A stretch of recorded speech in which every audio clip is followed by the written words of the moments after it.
Hello friends, स्वागत है आप सभी का मेरे एक और न्यू ब्लॉग में। आई होप आप सभी लोग अच्छे होंगे और मेरा ब्लॉग एंजॉय कर रहे होंगे। ये सुबह का समय है, मैं 3:10-15 पे ही उठ गई थी और ये उठने के बाद का है, ब्रश करने के बाद है वीडियो ये। और बाहर आती हूँ लाइट ऑन करने, उसके बाद फिर चलते हैं किचन में। किचन में आने के बाद सबसे पहला काम होता है कि दाल को रखना। यही मैं दाल निकाल रही थी और निकाल के धुल के रख देती हूँ।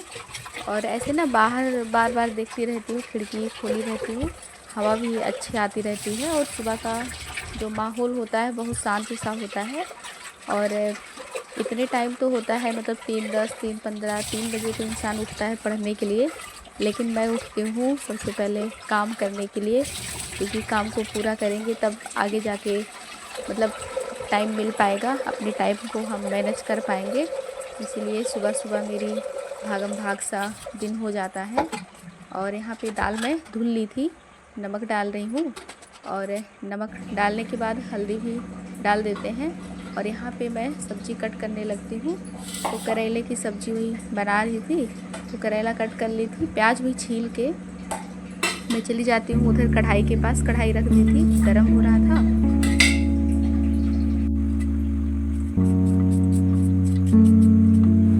तो यही आगे कढ़ाई में तेल जब तक गर्म होगा तब तक मैं प्याज को भी कट कर लेती हूँ। और कोई ऐसी सब्ज़ी रहती है तो मैं शाम को ही कट कर लेती हूँ। और करेले को मैं शाम में ही की थी कट, प्याज को छील के कर रही हूँ। और कढ़ाई मेरी हो गई है गरम, इसमें डाल देते हैं प्याज। और बहुत तेज़ आवाज़ आती है छन छन की जो तेल गरम रहता है। और करेले भी डाल देते हैं इसमें, साथ में ना इसमें नमक भी डाल देंगे जिससे ये गल जाएगा जल्दी। तो वही नमक डालने के लिए मैं ले आई थी नमक। और मेरा डब्बा ये हो गया है पुराना, इसको करना है चेंज, कोई मजबूत सा देख के मैं कर लूँ चेंज। लगे हाथ आटा भी गूँथ लेती हूँ, इसको धीमा कर देती हूँ ना, धीमे धीमे करेला होने में टाइम लगता है। और मैं आटा भी गूँथ रही थी, जल्दी जल्दी सा हो जाता है। तो गूँथ ली थी, आटा हो गया था, फिर हाथ साफ़ करने चली गई थी। और यहाँ पे करेला को चलाते हैं, मतलब सादी सब्ज़ी कोई सी भी रहती है उसको बार बार चलाना पड़ता है, नहीं तो चिपक ही जाएगा। और यहाँ पे मैं फिर साफ़ कर देती हूँ, जितना गंदा होता है साफ़ करती जाती हूँ। और रोटी बनाने लग जाती हूँ। रोटी बन भी गई है मेरी यहाँ पे, और ये करेला भी बन गया है, हो गया है। और दाल भी हो गई है मेरी। और यहाँ पे तवे पे रोटी बना ली थी ना, तो वही मैं भून लेती हूँ धनिया, और इसको लास्ट में डाल देती हूँ, टेस्ट बहुत अच्छा आता है। और यहाँ पे मेरा खाना पीना, किचन का काम पूरा कंप्लीट, चाय भी बना ली थी, सब कुछ। ये जो मैं टिफ़िन लेकर आई थी उसमें रखने के लिए, इसमें प्याज है, मूंग है, चना है, और चुकंदर का थोड़ा सा पीस है, और थोड़ा सा अनार है, नमक, बस इतना मिलाई हूँ। और थोड़ा सा ये खाऊंगी, बस चाय नहीं पीऊँगी। और मिलते हैं आगे, ब्लॉग को कंटिन्यू करते हैं। गाइस, ये अभी भी सुबह नहीं हुआ है और ये जो कपड़े दिख रहे हैं इसको अभी हम धुल के फैलाए हैं। और मेरा सारा काम हो गया है, झाड़ू पोछा, और आगे के काम को मैं करती हूँ। तो फ्रेंड्स आगे आज हम ब्लॉग कंटिन्यू नहीं कर पाए थे।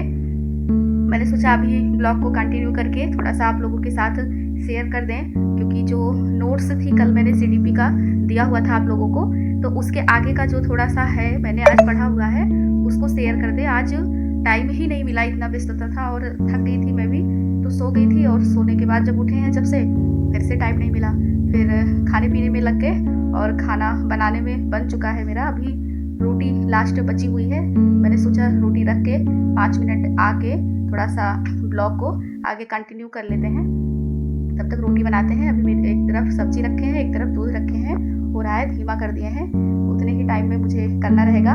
तो चलते हैं, टाइम को ना वेस्ट करते हुए आगे ब्लॉग को कंटिन्यू करते हैं। और गाइज, सुबह उठना भी ना एक टास्क सा होता है कि जो है मतलब कम सोना, उसी टाइम पे उठना, सारे काम को करना, फिर पढ़ना भी, थक भी जाना, बहुत सारी चीज़ें होती हैं, पर करते रहना चाहिए। तो चलते हैं, शेयर करते हैं। वीडियो में संरचनावाद तक हो गया था। आज की वीडियो में हम लोग सीखना, लर्निंग सीखेंगे। तो जब बालक के व्यवहार में कोई परिवर्तन होता है तो उसे सीखना कहा जाता है। और जब व्यवहार में कोई अस्थायी परिवर्तन होता है तो उसे सीखना नहीं कहा जाता है।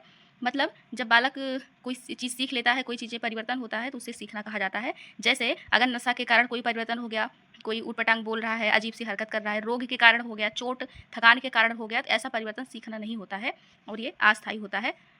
जब बालक के व्यवहार में कोई अस्थायी परिवर्तन होता है तो उसे ही सीखना कहा जाता है। और सीखने के नियम किसने दिया था? थॉर्नडाइक ने दिए थे। तो पूछे अगर कि प्रमुख नियम कितने हैं थॉर्नडाइक के, तो 3। सहायक नियम पूछे तो 5, ये ध्यान रखना है। और 3 प्रमुख नियम कौन कौन से हैं? तो पहला है तत्परता का नियम, अभ्यास का नियम, प्रभाव का नियम।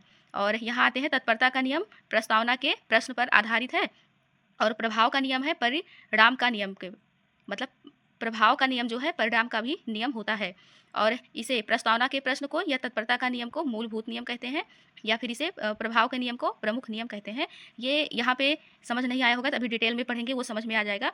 वैसे जब सारी चीज़ें ऐसे एक लाइन में लिखी होती हैं, डिटेल पढ़ेंगे तो ये चीज़ें ज़्यादा आसान लगेंगी।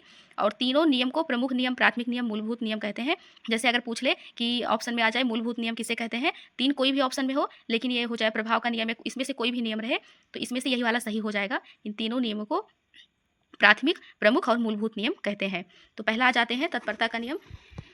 तत्परता, वुडवर्थ ने तत्परता के नियम को मानसिक तैयारी का नियम कहा है। और जब बालक कक्षा में सीखने के लिए मानसिक रूप से तैयार हो जाता है तो उसे तत्परता का नियम कहते हैं। और किसने कहा है? तो वुडवर्थ ने कहा है।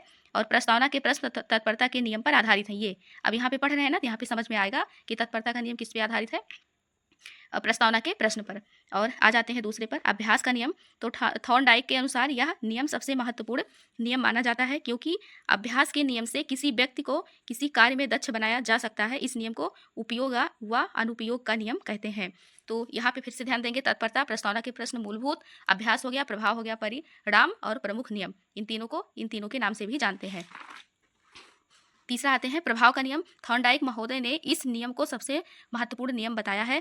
प्रभाव के नियम पर ही स्किनर का सिद्धांत काम करता है। जैसे अगर पूछ ले कि स्किनर का सिद्धांत किसके नियम पर काम करता है, तो प्रभाव के नियम पर। ये इंपॉर्टेंट है, इसे मैंने टिक कर दिया है नीचे लाइन पर।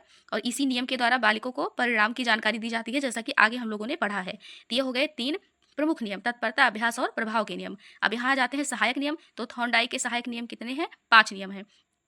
बहु अनुक्रिया का नियम, तत्व प्रबलता का नियम, मनोवृत्ति का नियम, आंशिक क्रिया का नियम, और हो गए सहचर अंतरण का नियम। मतलब इसको याद करना है, सीक्वेंस में भी पूछ लेता है। जैसे इसमें से एक ऑप्शन रहेगा, तीनों प्रमुख के ऑप्शन रहेंगे, पूछ लेगा सहायक नियम कौन से हैं, याद करना पड़ेगा ये चीज़ें। 5 सहायक नियम हैं। तो सीखने के प्रकार, मतलब सीखने के जो प्रकार हैं, इसके रचनावाद कौन है या मनोवैज्ञानिक कौन है? तो आसुबेल हैं। इन्होंने 4 प्रकार के सीखने के नियम दिए हुए थे। अभिग्रहण द्वारा सीखना, अर्थपूर्ण सीखना, अन्वेषण सीखना, रटकर सीखना, ये 4 प्रकार के नियम हैं। तो यहाँ पे आते हैं, आसुबेल महोदय ने अर्थपूर्ण सीखने को सबसे महत्वपूर्ण सीखना बताया है। तो पूछ ले सीखने के प्रकार में सबसे महत्वपूर्ण सीखना कौन सा है? तो अर्थपूर्ण सीखना है। और मेरी आवाज़ जो लड़बड़ा जाती है, प्लीज़ इसको इग्नोर करिएगा, क्योंकि पता नहीं क्यों मेरे साथ ऐसा होता है। और सीखने के सिद्धांत हैं पावलोव का सिद्धांत, थोड़ा सा पढ़ लेते हैं। और इसके आगे खास करना, जब मैं वीडियो ऐसे बनाती रहती, कुछ बोलती रहती हूँ, तो अधिकतर होता है कि कुछ चीज़ें ऐसे निकल ही जाती हैं। पावलोव ने 1904 में पाचन क्रिया पर कार्य किया, जिसके कारण पावलोव को चिकित्सा के क्षेत्र में नोबेल पुरस्कार प्राप्त हुआ। अगर पूछे कि पावलोव को किस क्षेत्र में नोबेल पुरस्कार प्राप्त हुआ था, तो हो जाएगा चिकित्सा के क्षेत्र में। और अनुबंधन का पिता किसे कहा जाता है? पावलोव को। अनुबंधन का पिता कहा जाता है पावलोव को, 2 बार मैंने लिख लिया है। और संबंधवाद का अगर पिता पूछे तो थॉर्नडाइक को। जो अभी हम लोगों ने नियम पढ़ा हुआ है कि 3 प्रमुख 5 सहायक, तो अगर संबंधवाद का पूछ ले तो थॉर्नडाइक, और अनुबंधन का पूछ ले तो पावलोव को। ये चीज़ें ध्यान दीजिएगा, छोटी छोटी ही चीज़, बारीकियाँ होती हैं जो पेपर में आ ही जाती हैं, और फैक्ट वाली ही चीज़ें यूपी टेट में आता ही है, ऐसा तो हम सभी जानते हैं। पावलोव ने अपना प्रयोग स्वाभाविक क्रिया पर किया, और कुत्ते के मुख में लार का गिरना, यह एक स्वाभाविक क्रिया है। तो इसके आगे हम लोग कल पढ़ेंगे। ऐसे मैंने डिटेल में लिख रखा है सारा एक साथ, मतलब ये कंप्लीट है, इसको कल की वीडियो में देखेंगे। आगे वीडियो कल कंटिन्यू करते हैं और चलते हैं किचन में, देख लेते हैं, नहीं तो पता चले जाएगा कुछ जल ही जाएगा।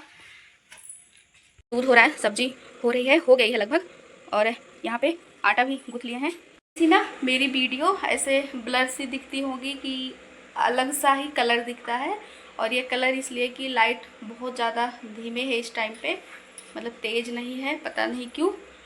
और बहुत भागम भाग सी हो जाती है लाइफ, थोड़ा सा आराम कर लेते हैं। और शाम के टाइम का मतलब मैं दोपहर के बाद का वीडियो कुछ भी नहीं बना पाती, जबकि बहुत सारे काम होते हैं।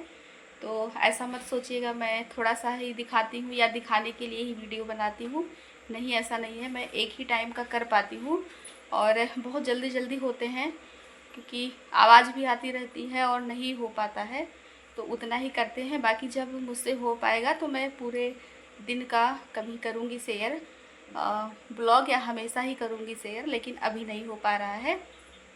तो ये CDP का जो मैंने नोट्स शेयर किया हुआ है, आप यकीन मानिए थोड़ा थोड़ा ही करके अगर आप डेली इसको पढ़ेंगे, डेली डेली देखेंगे, तो बहुत सारी चीज़ें आप लोग को क्लियर होंगी। जब आप टेस्ट देंगे तब भी आप लोग को फ़ायदा होगा। तो ऐसा नहीं है मैं पढ़ाती हूँ, मैं पढ़ाती नहीं, मैं जितना सीख रही हूँ वैसा सीखना आप लोग के साथ शेयर करती हूँ, जिससे आप लोगों की भी हेल्प हो जाए मेरी तरह। जैसे आप लोग भी UP टेट की तैयारी कर रहे होंगे, और अगर आप भी एक मेरी तरह हाउसवाइफ हैं, टाइम नहीं मिल पा रहा है, तो थोड़ा सा प्लीज़ टाइम निकालिए अपने लिए और पढ़ाई को करते हैं थोड़ा थोड़ा ही।